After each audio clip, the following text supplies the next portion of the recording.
Welcome to the Slop Temple. We pray this video helps. You start by making a true pixel canvas.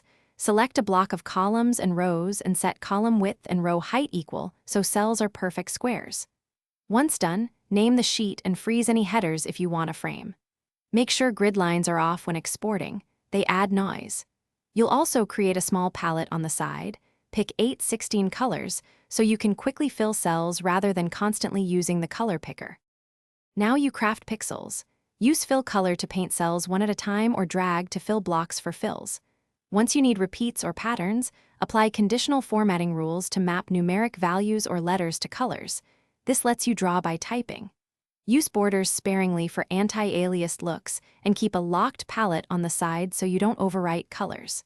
Make sure to use the undo stack when a stroke goes wrong. You'll get quicker with practice. To finish, set your browser zoom to 100% and resize the sheet view so the canvas fits the screen, then capture a screenshot or download the sheet as PDF for higher resolution. Once exported, open the image in an editor and scale using nearest neighbor to preserve hard edges.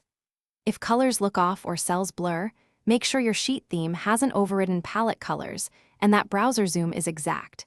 If problems persist, re-export. Thanks for watching. Consider subscribing if we helped you.